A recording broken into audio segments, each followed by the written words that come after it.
Hello. This week's Parsha is Parsha's Truma, which talks about gathering the materials necessary to make the Mishkan, the tabernacle, and then it gives all the details of how to make it, all the various bits and pieces, the Menorah, and it's got lots of details of like hooks and eyes and things like that.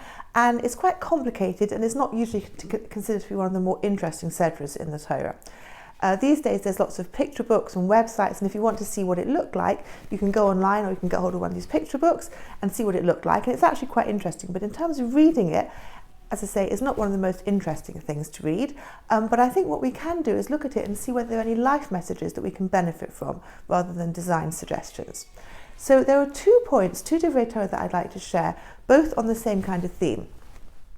So one of the things that's made is the Menorah, which is made out of gold. It has to be made out of a solid piece of gold and hammered, and God says you have to hammer this thing to get 7 branches out of 1 lump of metal, and it's got, each of the branches has got decorations on it, a cup and a flower, and people are still discussing what does it actually mean, what is it supposed to look like. So we're not entirely sure exactly what it's supposed to look like. And this is not a new problem. Moshe didn't understand the instructions, and at the end of the verses which say this is how you should make it, it then says God showed him what it looked like in a fire on the mountain, a sort of Sony Lumiere display of what the menorah was supposed to look like. And Rashi quotes the Medrash Tanchuma, which says it picks up on a passive voice. One of the places it says you shall make it, and then it says it shall be made. And the Midrash picks up on this and says, what do you mean it shall be made? And it said that Moshe was so confused, he read the instructions, or he heard the instructions as it were. God showed him a picture of it and he still didn't understand, and God eventually said to him, throw the gold in the fire and I'll do it for you. The menorah will come out of the fire. So the Swast, the Gero Rebbe of Yehuda Aryeh Leib Alter, writing in the second half of the 19th century, says, if the menorah is going to be made by itself, what was the point of giving the instructions or showing him how to make it? Anyway, God was going to make it. And he explains the answer like this. He said, everybody has got free will to decide whether or not to do mitzvahs, to follow God's instructions, or not to do those. But you can't actually carry out the instructions unless God enables you to do.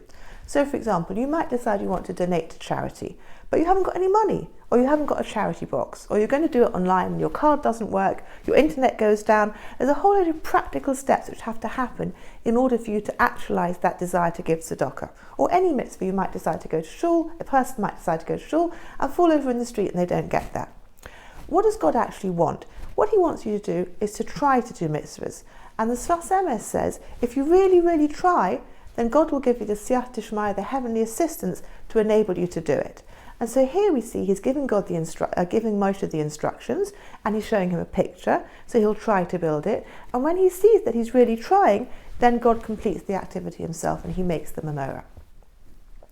Another example of how important our efforts are, this is a thought that I heard from Rabbi Yamin Goldsmith, who's the head of Shalvim for women, and he quotes the Orach Chaim HaKadosh, who was Rabbi Chaim Ben Attar, who was writing in the first half of the 18th century, so earlier than the Swast. But he says quite a similar message. He says, looking right at the very beginning of the Parsha, we see a list of all the materials which they had to gather together, and they're listed with the most valuable first. So with the metals, it says gold, silver, copper. And then he describes the different sorts of fabrics, and then skins, and then the oils, and each time the items are listed in value order, financial worth first.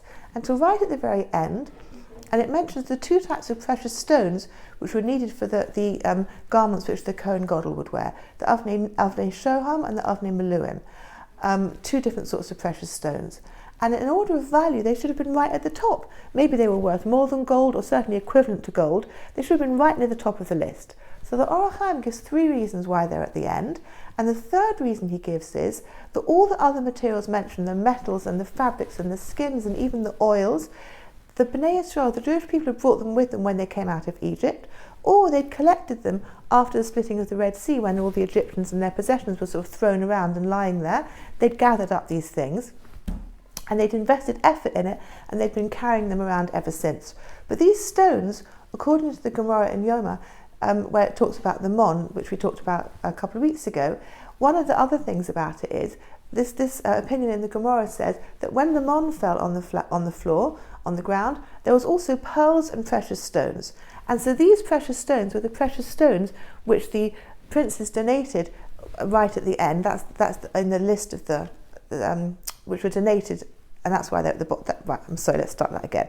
These precious stones had fallen from heaven with the manna, and all they had to do was to pick them up. There was very little effort involved in it. They hadn't had to collect them, they hadn't brought them with from Egypt.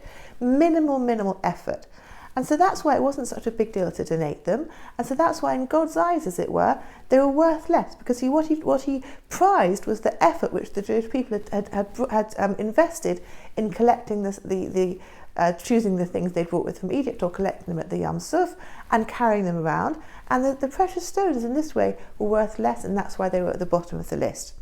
And so that, I think, is a message from both of these Divrei Torah that we can take from the Sedra. Because at the moment, everything is very much the same. One day runs into another, 1 week runs into another, and we often don't feel like we're achieving very much.